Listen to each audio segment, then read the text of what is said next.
जी अतिवृष्टी आणि महापूर आला त्यानंतर राज्य सरकारच्या वतीनं जे रिलीफ पॅकेज घोषित करण्यात आलं होतं त्याचा आज आढावा मंत्रिमंडळाच्या बैठकीमध्ये आम्ही घेतला। आतापर्यंत या अंतर्गत 8,000 कोटी रुपये हे रिलीज झालेले आहेत। जवळपास 40 लाख शेतकऱ्यांच्या खात्यांमध्ये पैसे पोहोचलेले आहेत। आज मंत्रिमंडळाच्या बैठकीत अजून 11,000 कोटी रुपये रिलीज करण्याला मान्यता देण्यात आली, कारण हे बजेट मधले पैसे नसल्यामुळे याला विशेष बाब म्हणून मान्यता देण्यात आली। आता हेही पैसे पुढच्या 15 दिवसांमध्ये शेतकऱ्यांच्या खात्यापर्यंत पोहोचवण्याचे आदेश आम्ही दिलेले आहेत। आता जो काही निधी गेलेला आहे हा वेगवेगळ्या जिल्ह्यांमध्ये वेगवेगळ्या पद्धतीने गेलेला आहे। काही ठिकाणी तो पार्शल गेलेला आहे। याचं कारण आम्ही एक निर्णय घेतला होता की जशा याद्या येतील तशी मान्यता द्यायची, सगळ्या याद्यांकरता थांबायचं नाही। त्यामुळे कोणी हे कन्फ्युजन ठेवण्याचं कारण नाही की आम्हाला तर जे काही एनडीआरएफचे पैसे होते ते मिळाले पण 10,000 मिळाले नाहीत, आम्हाला 10,000 मिळाले पण 3 हेक्टरचे मिळाले नाहीत। ज्यांना 2 हेक्टरचे पैसे मिळाले आता त्यांच्या खात्यात 3ऱ्या हेक्टरचे पैसे आपण टाकतोय, जर ते 3 हेक्टर वाले असतील तर।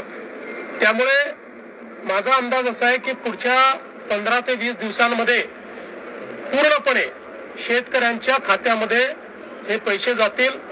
90% पर्यंत आम्ही शेतकरी हे पुढच्या 15 ते 20 दिवसात कव्हर करायचा प्रयत्न करू।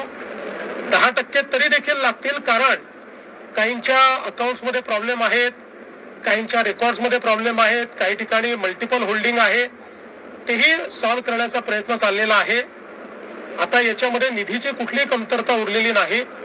फक्त आपण एक समजून घेतलं पाहिजे की याची प्रोसेस आहे, त्या प्रोसेसमध्ये 2 वेळा याद्या व्हॅलिडेट कराव्या लागतात।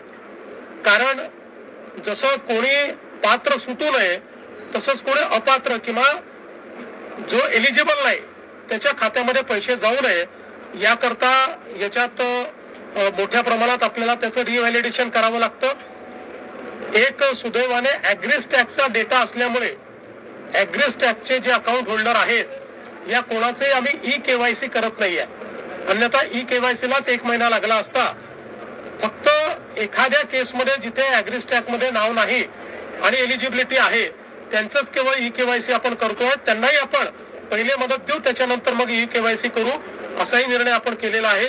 त्यामुळे पुन्हा एकदा सांगतो की जवळपास आपण त्या ठिकाणी जी थेट मदत आहे त्यापैकी 8,000 कोटी रिलीज केली आहे। 11,000 कोटी आज रिलीज आपण करतो आहोत आणि आता ती आपल्या शेतकऱ्यांच्या खात्यामध्ये जायला सुरुवात झालेली आहे। घाई करू नका, अजून कळून जात नाही।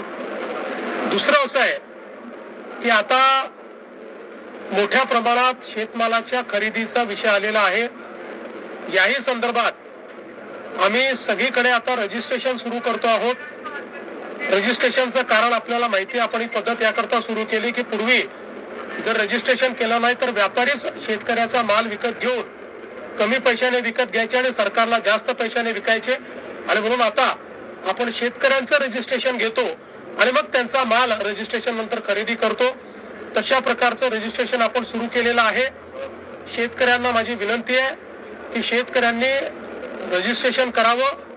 व्यापारी जर हमी भावाप्रमाणे तुमचा माल खरेदी करत असेल तर जरूर व्यापाराला विका, पण हमी भावापेक्षा कमी भाव जर व्यापारी देत असतील तर रजिस्टर करून सरकारच्या खरेदी केंद्रावर आपला माल टाका। आपल्या खात्यामध्ये हमी भावाप्रमाणे आपल्याला पैसे मिळतील। तर या संदर्भातली सुरुवात देखील संपूर्ण राज्यामध्ये आपण केलेली आहे।